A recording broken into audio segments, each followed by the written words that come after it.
بسم اللہ الرحمن الرحیم۔ السلام علیکم ورحمۃ اللہ وبرکاتہ۔ وکذالک قولہ تعالی حتی تنکح زوجا غیرہ، اسی طرح اللہ تعالیٰ کا فرمان حتی تنکح زوجا غیرہ، یہ فرمان بھی عورت کی طرف سے نکاح کے پائے جانے میں خاص ہے۔ یہاں سے مصنف علیہ الرحمہ خاص کی تیسری مثال کو بیان کر رہے ہیں، اور اس خاص کے مقابلے میں خبر واحد ہے۔ اس میں بھی اس خاص کی مثال میں بھی امام شافعی اور امام اعظم کا اختلاف ہے۔ اختلافی مسئلہ یہ ہے کہ عاقلہ بالغہ باکرہ لڑکی اپنا نکاح ولی کی اجازت کے بغیر کر سکتی ہے یا نہیں؟ تو امام اعظم کے نزدیک کر سکتی ہے، جبکہ امام شافعی کے نزدیک نہیں کر سکتی۔ امام شافعی علیہ الرحمہ اپنے موقف پر خبر واحد کو دلیل بناتے ہیں۔ امی عائشہ سے روایت ہے کہ امی عائشہ فرماتی ہے کہ نبی کریم صلی اللہ علیہ وسلم نے فرمایا کہ جس عورت نے اپنا نکاح اپنے ولی کی اجازت کے بغیر کیا تو اس کا نکاح باطل ہے، باطل ہے، باطل ہے۔ تو اس خبر واحد کی روشنی میں امام شافعی فرماتے ہیں کہ عاقلہ بالغہ باکرہ عورت اپنا نکاح نہیں کر سکتی، جبکہ امام اعظم حسب معمول قرآن کریم کے خاص پر عمل کرتے ہوئے فرماتے ہیں کہ اللہ تعالیٰ قرآن کریم کے اندر فرماتا ہے حتی تنکح زوجا غیرہ۔ یہاں اس مثال میں قرآن کریم کی اس آیت میں حتی کے بعد جو لفظ تنکح ہے، یہ لفظ تنکح فعل مضارع کا صیغہ واحد مؤنث غائب ہے، اور یہ عورت کی طرف سے نکاح کے پائے جانے میں خاص ہے۔ اس لفظ تنکح کا جو فاعل ہے وہ عورت ہے۔ اللہ تعالیٰ فرماتا ہے کہ اگر بیوی کو اس کا شوہر طلاق دے دے، کسی عورت کو اس کا شوہر طلاق دے دے، 3 طلاقیں دے دے، تو اس کے بعد وہ عورت اس شوہر کے لیے حلال نہیں ہوگی یہاں تک کہ وہ اس کے علاوہ کسی اور سے نکاح کر لے۔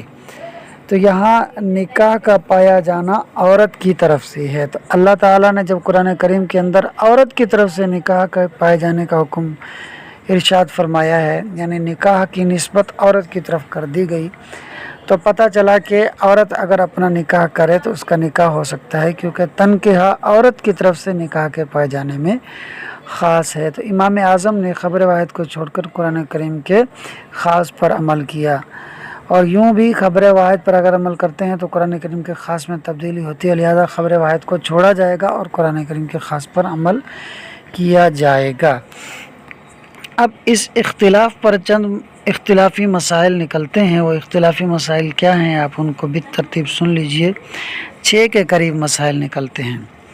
پہلا مسئلہ یہ ہے کہ اگر عورت اپنے ولی کی اجازت کے بغیر نکاح کرتی ہوئی تو امام اعظم کے نزدیک اس کے خاوند کے لیے، نئے خاوند کے لیے وطی کرنا حلال ہے، جبکہ امام شافعی کے ہاں نکاح ہی نہیں ہوا تو وطی کرنا بھی حلال نہیں ہے۔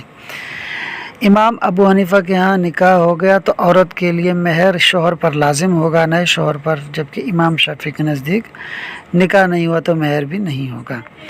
امام ابو حنیفہ کے ہاں اس عورت کو نفقہ ملے گا کیونکہ نکاح صحیح ہے، امام شافعی کے ہاں نفقہ نہیں ملے گا کیونکہ نکاح نہیں ہوا۔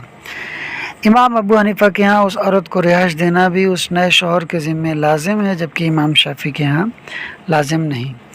امام ابو حنیفہ کے ہاں اس نکاح کے بعد شوہر نے اگر طلاق دی تو واقع ہو جائے گی، اور امام شافعی کے نزدیک واقع نہیں ہوگی، کیونکہ طلاق تو ہوتی ہے نکاح کے بعد، اور یہاں نکاح عورت کی طرف سے ہوا ہی نہیں۔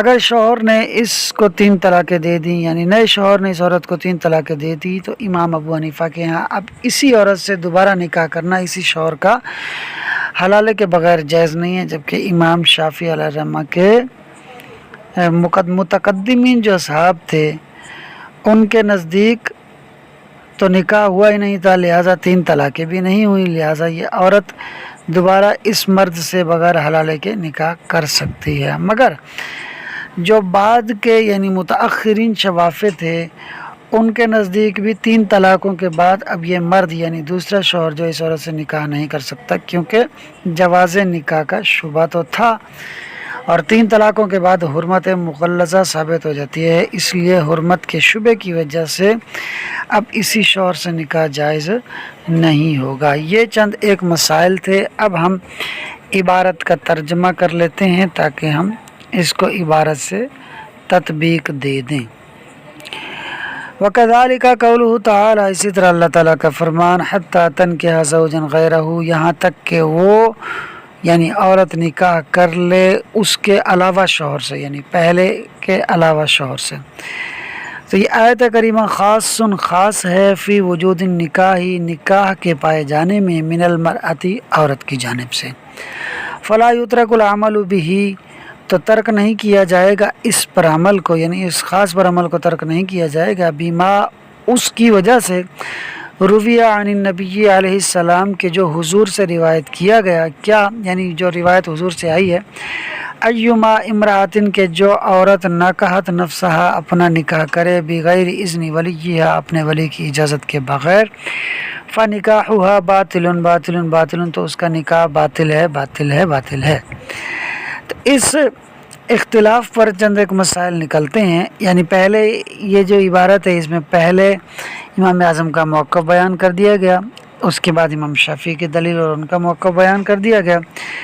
اب اس اختلاف سے چند اختلافی مسائل نکلتے ہیں، وَيَتَفَرَّعُ مِنْهُ، اس سے متفرع ہوتا ہے، الخلاف فی حل الوطء، وطی کے حلال ہونے کا اختلاف، یعنی امام اعظم کے نزدیک وطی حلال ہوگی، امام شافعی کے نزدیک حلال نہیں ہوگی۔ ولزوم المہر، اور مہر کے لازم ہونے کا اختلاف، کہ مہر لازم ہوگا کہ نہیں ہوگا، تو امام اعظم کے نزدیک ہوگا، امام شافعی کے نزدیک نہیں ہوگا۔